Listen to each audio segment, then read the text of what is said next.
All right, today we're diving into a dispute that all starts with a simple question about money. It's a story about a homeowner, a homeowners association, and a paper trail that just seems to vanish into thin air, all leading to a pretty serious legal showdown. So let's follow the money.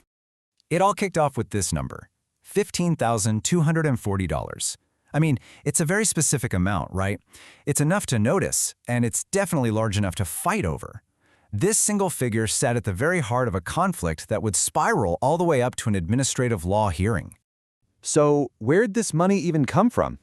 Well, it popped up on the Springs Condominium Association's 2022 tax return. It was a line item that clearly showed a pretty significant refund was due from the IRS. Now, for any homeowner, seeing a surplus like that, that's good news. But for one resident, it became a huge red flag. Because when he asked for proof, a simple deposit slip, a bank statement, anything, it turned into this months-long quest for answers. The money was right there on the tax return, plain as day, but it was nowhere to be found in the HOA's financials. And that single question really sets the stage for this entire story. Where did the money go?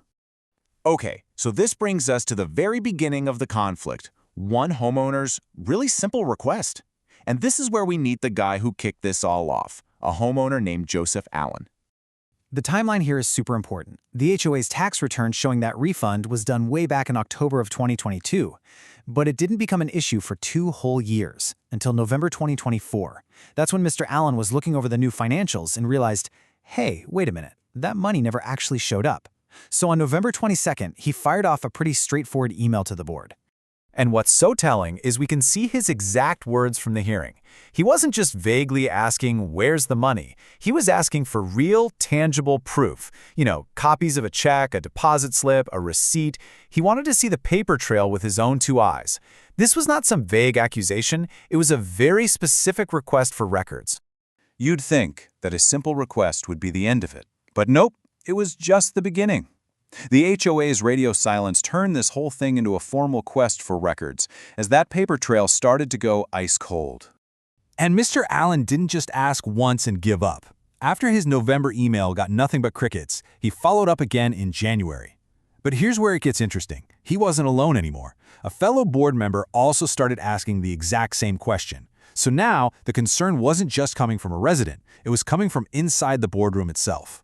So with no answers, no documents, nothing, Mr. Allan came to a pretty serious conclusion.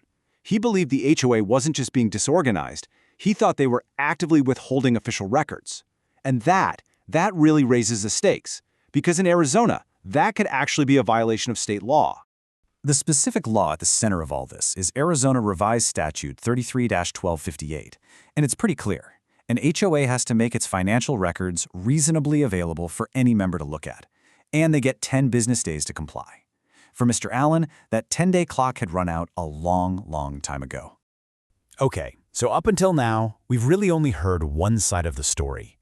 But when the HOA finally presented its case, well, a completely different narrative emerged. And this gets right to the absolute core of the disagreement. Mr. Allan was convinced there was a physical check for $15,240 that got deposited somewhere, and the record of it was being hidden. The HOA's position, there was no check. There never was. They claimed the refund was actually just an accounting credit that was rolled over to pay future taxes. The property manager, Belen Guzman, explained this whole thing in her testimony. She said, look, this wasn't a one-time deal. For almost 7 years, the HOA had been using tax overpayments as a rolling credit to help pay for future tax bills and avoid penalties. So from their point of view, there was no money to deposit in the first place. So let's just break down the HOA's defense. First, the money was a credit, not a check. Second, because no check ever existed, no deposit records could possibly exist. I mean, you can't produce a document for something that never even happened. They also said they gave Mr. Allan an IRS letter that confirmed the credit and even invited him to come down to the office and look through all the files himself. With 2 completely opposite stories, you know where this was headed: a formal hearing.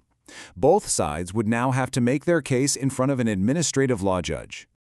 And in his closing argument, Mr. Allan just boiled his entire case down to that one simple, powerful question he'd been asking all along. He cut right through all the accounting jargon and put the core issue right back in front of the judge. Where's the money?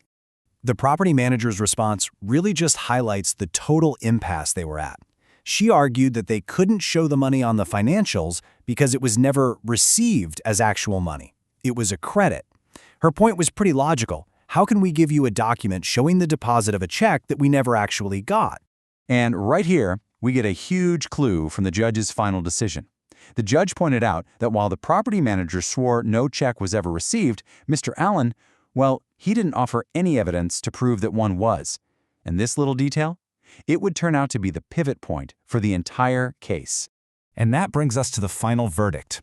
Because in the end, this case wasn't decided on who was telling the truth, but on this legal principle called the burden of proof. So what is this burden of proof thing? Well, it's a huge deal. In a civil case like this, it basically means that the person bringing the complaint, in this case Mr. Allan, has the job of proving his claim. He had to convince the judge that his version of events was more probably true than not. It's not about being 100% certain, it's just about tipping the scales of probability, even just a little bit. This table lays it all out perfectly. Mr. Allan's big piece of evidence was the tax return itself, which clearly showed a refund was due. The HOA, on the other hand, had their testimony and an IRS letter suggesting that refund was handled as a credit. The judge just had to weigh one against the other. And here it is, the core of the ruling. The judge concluded that Mr. Allan just couldn't prove that the HOA actually had the records he was looking for. He showed there should have been money, but he couldn't prove a check was ever cut or that a deposit record was created and then hidden from him. And because he couldn't meet that burden of proof, his petition was dismissed. Just like that, the case was over. And, legally speaking, the HOA was the winner. And this whole thing leaves us with a really fascinating question. We might never know for sure if a physical check for that money ever existed. But this case wasn't decided on absolute truth. It was decided on evidence. And it really highlights a critical difference in our legal system, and maybe even in our own lives.